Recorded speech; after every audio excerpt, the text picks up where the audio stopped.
So we met her. She was nice. We started talking about it. It just opened up a 2-year conversation on what should we do. And in the end, it came out, we should both be open. Let's try it.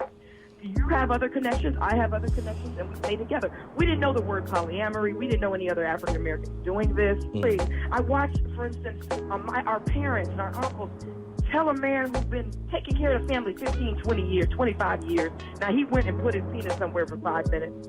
And he's a bad guy. He's ruined the family. He's ruined our neighborhood. He's a no good.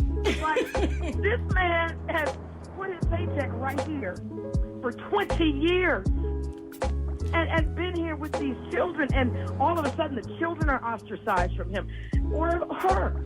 I feel like my ex is about to give you a call. Because our special guest today is love coach, relationship expert, therapist, a mother of 3, a wife of a successful marriage, best-selling author of the book Change Your Man, Kenya Stevens. Kenya, you on the line?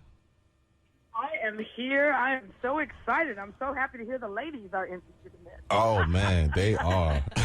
I think How are you all? Good morning. Thank you so much for joining us. I wanted to, first kind of address some of the serious issues and the reason why we wanted to reach out to you and have you on the show because, there is a conflict, a really serious conflict when it comes to the unit in the black community when it comes to black love and marriage. And a lot of times that's the core of some of the systematic issues that we see.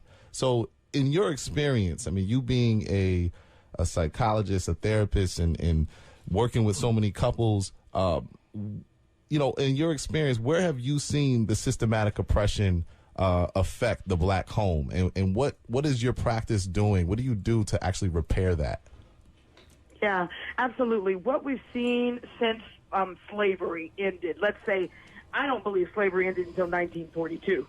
Okay? Yeah, some would say if it even did. And then continued from there, really. But our grandparents and great-grandparents, they started to get that role reversal. The women became very masculine to take care of what the men were not psychologically able to handle after slavery. You understand? Right. So we became masculine, you understand? And the men became somewhat docile. Now, when I say that, black men want to say, oh, no, that couldn't have been. We've all been so strong, and I'm not trying to talk down about anyone. We have to deal with the reality. So most of your fathers sat more passively, or either they were extremely aggressive. And then the women were extremely aggressive in general. And so coming out of that to switch back where a female can be a female in her body, that's what African American women are at today. That's what we're trying to do. Okay, not there yet, because we have forgotten what it feels like to be female in a female body. And so that's what we work at my academy, to support men in understanding the 4 masculine archetypes or energies, and women to understand the 4 feminine energies, so that we can start to practice those again in our relationships. So can we talk about those 4 energies? Absolutely. Okay. Yes, my husband and I both have books about this. These were our first books written 10 years ago because we had to do it in our marriage. I didn't know how to be a wife or a woman when I got married. I didn't understand what it meant to be surrendered, submissive, relaxed, supportive of a man. I didn't know. I'd never seen it. My grandmothers weren't that way. My mother wasn't that way. I did not know what to do. So as I started to learn, I studied the African goddesses. So 4 basic feminine archetypes are, number 1, the devotee, this mother energy. It's very nurturing. Many women think this is weak, so they don't want to be in that one. But I've learned that it's the most powerful one. To believe in somebody is to make them more alive. You understand? Yes. To believe in a man's dreams, to believe in your children's dreams. So devotee is the feminine. You better. I'm shouting right now, just so you know. I'm dropping dollars at the pulpit because you speaking. Absolutely. So the second one is the lover. The sensual Oshun energy, where you are sex. Sex is going to bring manifestations into your life. Chi, power. It's a real feminine power, your sexuality. So that's the second one. The third one is conservationist, which is like a dark, Kali. You know, she's a magician. She's a witch. She's powerful. She can sit down and meditate. Her house is orderly. You know, everything is running on time. She can heal you. That's like a grandmama energy. and then the fourth one is the visionary, or Ma'at. This is an abundant woman. She's a strategist. She can tell you how to make money, how to get it, where to go, who to talk to, who's going to get you the job, and, you know, that type of woman who knows how to do everything. So those are the four feminine archetypes that I had to add to my repertoire to consider myself a female. So I think, Kwani, you had a follow-up question to that? Not Zulima? The feminine archetype, that's the, that goes for male and female. Is that what you're saying? Absolutely. Now, the masculine archetypes are different. There are four masculine archetypes as well. My husband's book is about those. And here's the funniest part. You asked that. The masculine archetypes are first leader, which is like father. But they go along with, you know, they each couple with one of the feminine archetypes. So the leader is, you understand, he's a manager. Right. He's a CEO. He's accountable. He's responsible. He's present. You understand? And women like that energy, but in order to get a man into that energy, you have to be its equal and opposite, which is the devotee, nurturing mother. So a lot of women complain that the man not the leader, he's not present. But wait a minute, are you a follower? Are you the mother energy? Do you connect well? Do you mesh well with that leader? Yeah, but the man too. The man will say, "Well, the women aren't following me." Well, wait a minute. Are you in leader? Yes. Are you in leader? If you want somebody following you, you have to stay in leader. Yes. And then there's the warrior is the next male archetype, which is the producer. You know, he'll throw his body on the fire. You know, he's physical. He will protect. Then there is the negotiator who understands money, finance, commerce. You understand? He knows how to talk. He knows how to market himself, okay, and his community. And then the fourth one is monk, where you have objectives. You know how to set goals. You sit and meditate. So those are the four masculine archetypes.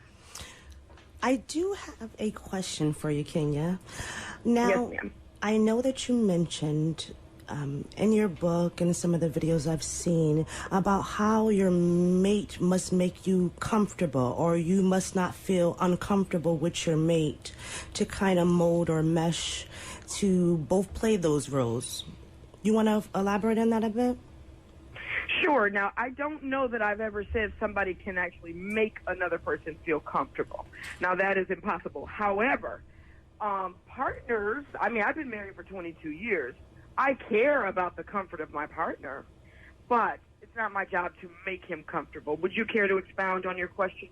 Sure. A lot of times when you're with a partner, you try to change that partner to what you hope them to be, not realizing that this partner, if you're completely or fully in love with that person, you're invested, and with that investment might come those archetypes that you speak of naturally, a natural flow or a natural essence that you give off, versus when you're trying to force something that may not be for you.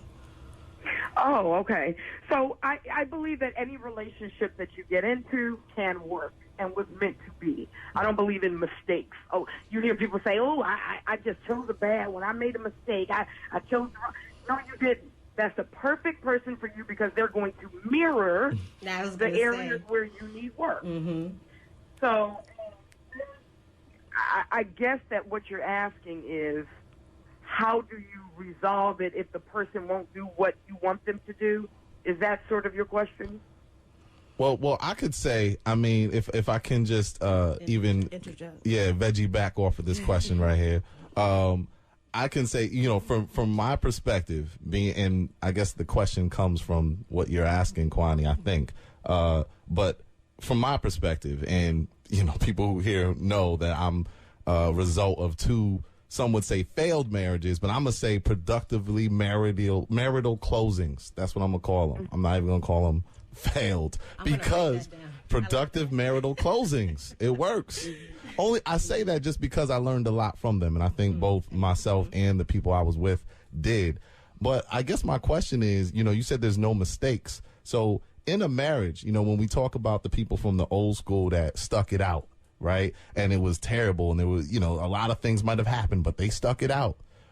Is there ever a time in your experience that you've seen a marriage say, look, you might not have made a mistake, but this isn't going anywhere?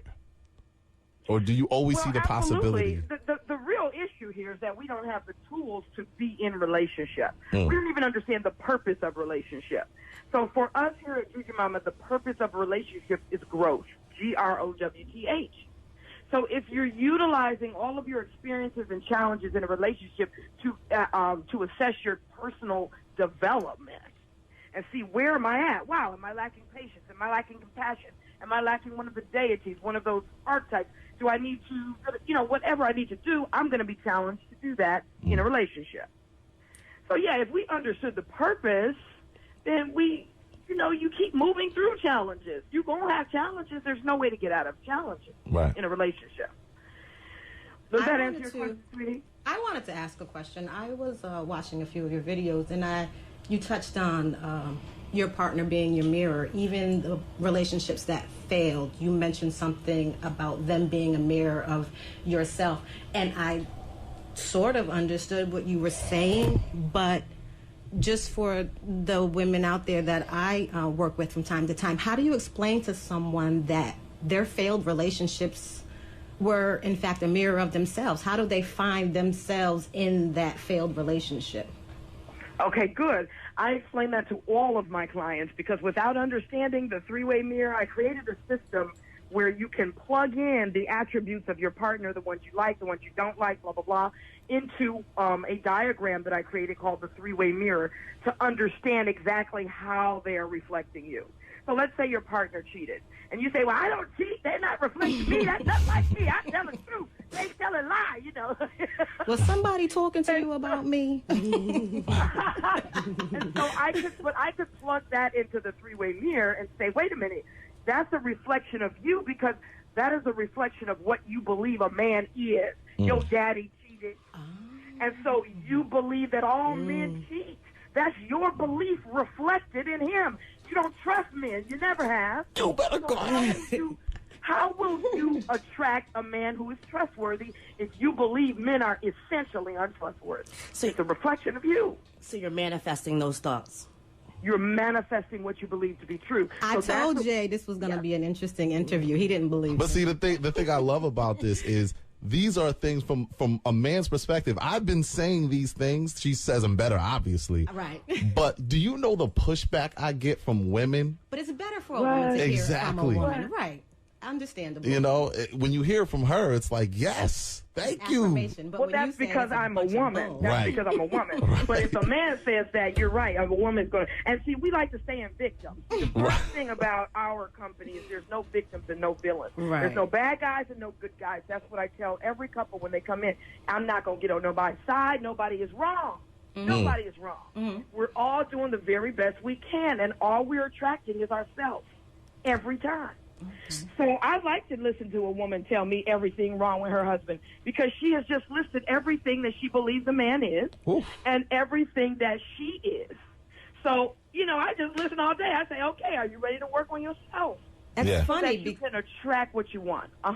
If I can add to that, hearing you say that, I always say I attract a man that reminds me of my father. So, and I always meant that in his strengths. My father was a strong person. He never cried. He was straightforward. It is what it is. It's black and white, and it's either right or wrong. It's either yes or no. There's no gray area for him. And I do attract the men that are the same way, but oftentimes I find that I don't like that about them. What I love about you is what I end up not liking about you because you don't have that gray area. You don't have that you don't sit and speak with me about things that we can fix in the middle. So I can relate to what you're saying, and it actually opened my eyes to, should I find somebody that's not so much like my daddy? I don't know. No, you're not going to be able to do that, beloved. That's the point. See, now look, we think that we are attracting, like consciously, I want this, I made my checklist, this is what I want. You are attracting based on what you learn from age 0 to 7, what you learn from age 7 to 14, and 14 to 21, and you want to resolve your relationship with your dad, so you're going to attract men to mimic that so that you can learn new responses to your daddy, learn how to communicate with your daddy, essentially. You see, you're going to want that your whole life, and it feels good when you get your daddy again. That's the best relationship. That